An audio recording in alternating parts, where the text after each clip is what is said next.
If you're thinking about getting an Amazon parrot, what do you need to know about Amazons? What are the 3 things that you better know before you get one?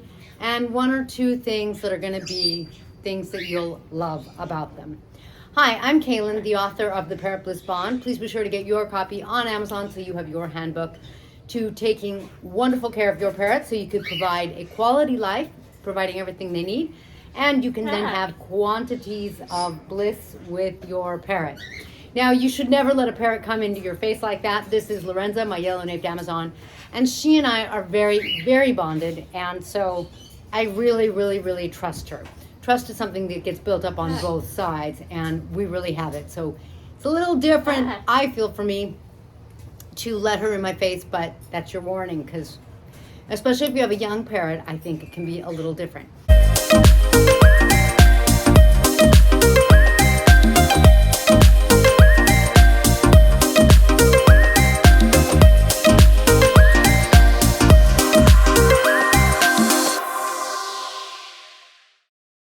All right, so what are the 3 things that you want to know about your parrot giving you the cold shoulder? No, I'm kidding. About an Amazon. When I was looking once upon a time at getting an Amazon, I was told that they're really, really, really, really loud. And it was sort of written off like, so don't even go there. But I feel like you need to know that they're loud by all means. But I kind of want to try to paint more of a complete picture for you, because then I went and Lorenza chose me. She was an adult already. It has been a featherful bond for she and I ever since. And so while it's not a species I would recommend to anyone and everyone, you know, I think you have to have the right personality type. It has to really match your lifestyle. It has to really be the loud version of you. I am so glad that I got Lorenza. I wish she was facing forward, but trying to get her to, come here, sweetie. That's better. There you go. Good job. Good job. But she is one of my biggest bonds. In other words, she's one of the parrots that I'm the closest to, and having her in my life is an absolute blessing. So if I had just listened to their loud, kind of like don't get one, you know, I would have really missed out on an incredible experience. Now, I will say they are really loud, and that's the first thing you have to really, really understand and really know about them. They are so loud that makes them one of the 3 most rehomed parrot species. And, you know, it's kind of, I think, very heartbreaking, because Vinci conures are being loud to show you that she's not the only one. All right, I think it's kind of a real shame, because it's just the parrot being a parrot. For example, they also bite. They all bite. All parrots bite. And so you have to know that about them. You have to understand that they might be mean, they might be grumpy, they might not be a parrot that wants to make friends with a human. Or it may also be that you took them by surprise, or something else did, and then they behave the way they do. And so I think you have to just understand, for example, that Amazon parrots are just loud. So loud that, generally speaking, sometimes people will comment on my videos and say, you know, I was having a hard time hearing you, and I know that happens. Next time you should, you know, maybe think about taking the Amazon out of the room. And I kind of feel, I have like mixed feelings about it, because while I do want people obviously to be able to hear me in the videos, I also pride myself on painting a pretty realistic picture of parrots. When you see videos on YouTube of an incredibly beautiful Amazon, yellow-napes tend to be one of the biggest species of Amazon parrots. So this big, beautiful bird, and she's just cuddling, and she's letting me put she's letting me hold her, she's letting me put my beak in her face. She's gonna let me go, mwah, mwah. She's going to be really good with my parrot kiss. She's going to do all sorts of things. And then that's all you see and that's all you hear. And then you go and get one and they bite you and they scream. And they're just being themselves, and then you rehome them. I think it's terribly sad for you, and I think it's really tragic for them. So even though my videos can be loud sometimes, like with the Amazons, I also kind of feel like in a way that's really good. In a way, then you're getting a sense of what it's like to have parrots, because it can be intrusive. So, the number 2 thing that you should know about Amazon parrots, they tend to be one-person birds. Not only does that mean that they only pick one other person or bird to bond with, and that's their bonded mate, whether it's a human, whether it's the same gender parrot or opposite gender, it's one BFF kind of thing. And they pick that one BFF. And not only is that like the only parrot that they really will preen with and bond with and, you know, really take on the behaviors of a bonded pair. She'll sleep with me and she'll just cuddle with me. We don't feed each other, thank goodness. I wouldn't be able to handle that. But Lorenza really behaves like I am her one person. So if you have other people in the family, that kind of is no fun, because then other people can't necessarily pick them up. When my dad was alive, he tried to explain to Lorenza that he was my dad and therefore kind of like her grandpa, and therefore Lorenza should like him because he was family. I'm like, you go, you explain that to her. Let me know how it works out, but don't get too close and don't give her your finger, because she'll leave you a mark, you know. So they can be a one-person bird, and generally speaking they are. And then not only do they not bond with other members of your family or other parrots, but they can be aggressive and nasty with other parrots or other members of your family. My daughter, for example, when I have Lorenza, like I do right now, my daughter can't get within my proximity, because either I'll get bitten or she'll get bitten.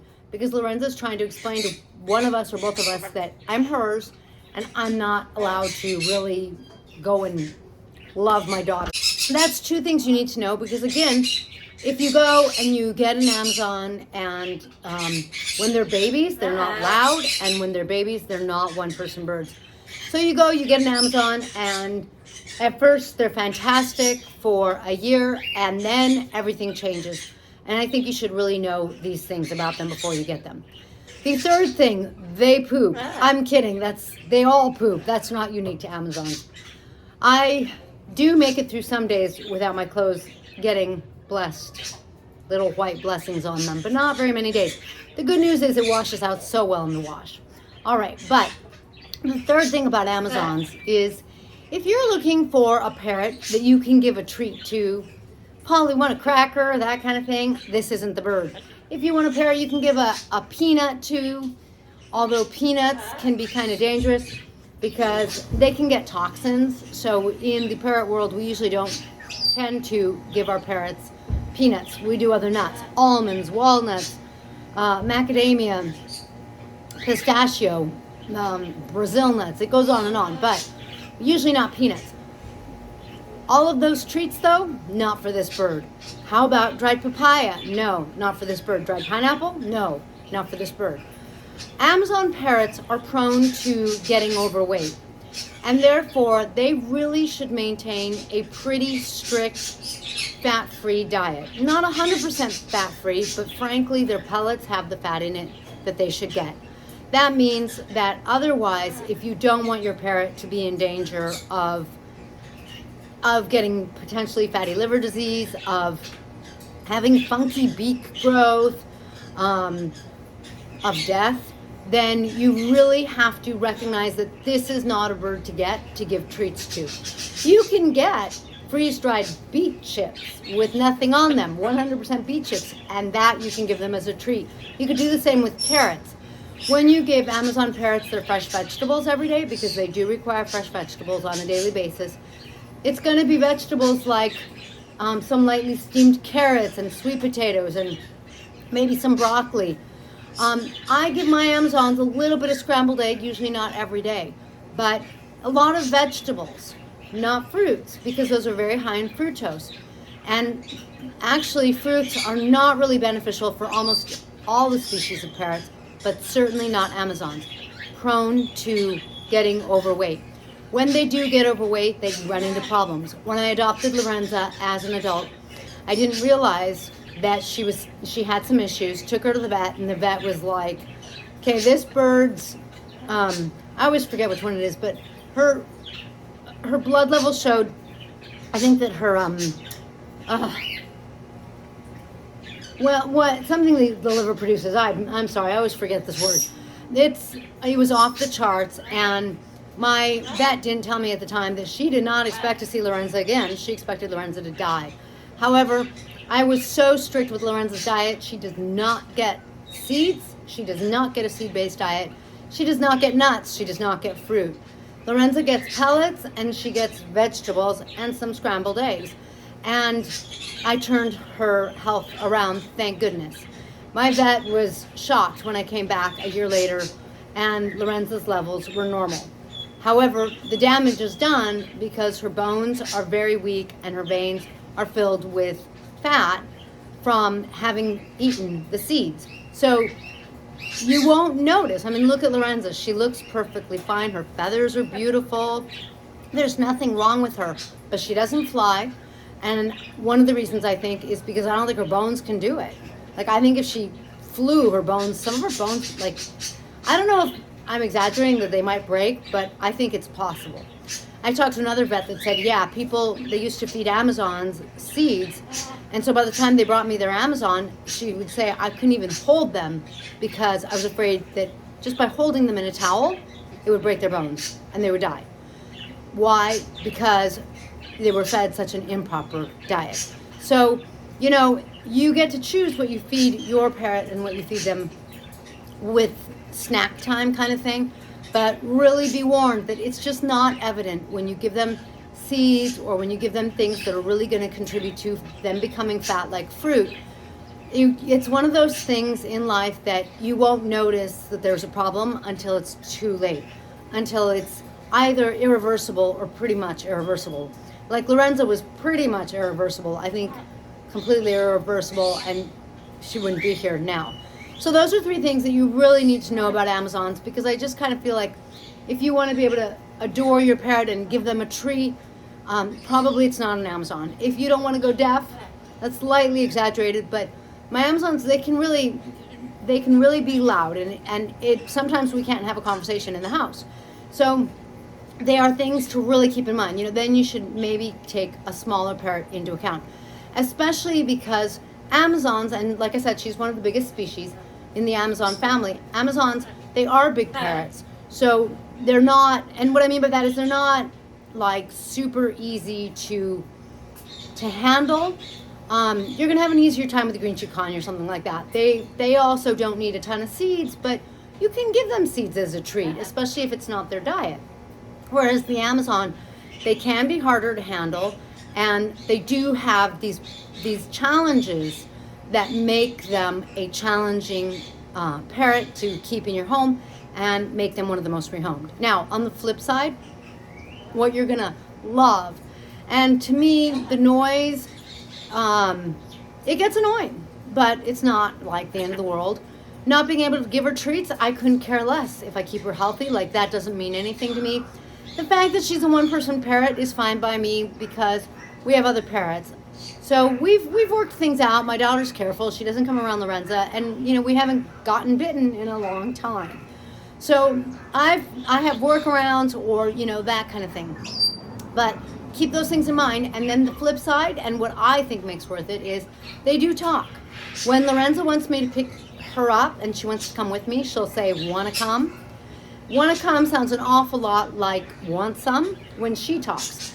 And when I'm having a salad and she sees a mandarin orange, I pull out the can and she starts to ask me for a mandarin orange. I will give her like half a mandarin orange once, and then I'm like, "That's your treat. We're done," because it qualifies as fruit and I'm breaking my own rules, and that's as far as it goes. When I'm getting ready to leave the house, she says bye-bye. And I've been told that when I'm not home and my car's not even home, but I'm getting close to home, she starts to say hello to me. She and I are very bonded. We're very connected. I find Amazon parrots to be very affectionate and very cuddly. I think that Ursulus, our redheaded Amazon, he's a couple years old now, and he is a family pet so far, so he hasn't chosen just one. She's like, "No, leave me." This is an old lady that just wants to do her thing. She doesn't want to be bothered. Just leave me alone, and and let me hang out with my person, and we're all good. So she's like, don't even, just let me be here on the shoulder, and no big deal. Okay. So very affectionate though, very loving. And Ursula picks up things we say. He picks up tricks. He's a lot of fun. He's very charismatic and very, very loud, and constantly trying to steal nuts from our nut eaters, which is a frustrating problem. So I find that if you have workarounds, if you're like, the Amazon won't make me go deaf, it'll just keep me from having conversations. I know people who just love their Amazon, and they're like, yeah, they're loud. I think that you need a place where you can put them outside so that they can be Amazons and be loud, and your neighbors don't care, like an Amazon place, so that you can have a break. I mean, sometimes we like to have a conversation. If we really need to have a conversation, we can always go upstairs, but you understand what I'm saying. If you have your workarounds, that kind of thing, this can be a fantastic pet. One more thing that I think you should keep in mind about Amazon parrots, though, is that I find that they really live longer. In other words, people say that parrots live, 50, 60, 70, 80 years, that kind of thing, or however many years.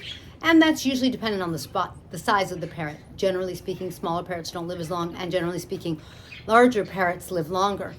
But when I talk to experts, they're like 50 years. Usually 50 is like, and that's an average. So yeah, sure, some will live more. But in other words, if you adopt a parrot, I don't think you're 100% getting into an 80-year commitment if you get a macaw parrot.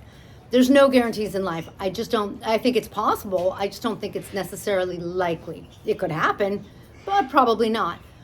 Now, I think that's very true with most species. And I think that when it comes to Amazon parrots, it's more so true. I feel like I notice more people saying that their Amazon's older than other species. So I think that when this species is fed well, it is a very hardy species, and you will really have a fantastic, loyal companion for life. Thank you for joining me in this blissful video. If your parrot is stressed out, please be sure to get TINK'S Must-Have Parrot Relief. It's CBD in hemp oil. Available on parrotbliss.com, and very soon I'll start to have some awesome parrots t-shirts there of my design and my daughter's, because we both like to be a little artistic, her more so than me, and she's better at it, but that's okay. So thank you for joining me in this blissful video. If you enjoyed the video and if you really learned some about Amazons, please be sure to comment below and like the video. If you want to catch more of my videos, make sure that you not only subscribe, but set your preferences on YouTube, so that YouTube lets you know the next time I post a video, which is usually tomorrow. Thanks for joining me in this blissful video, and thank you for learning about Amazon parrots before you get the wrong parrot for yourself and end up with something that isn't working for you or your parrot. So much better to get a bond and the right bird for you, and you for the right bird. Thanks, and I'll catch you next time. Right, sweetie? Bye.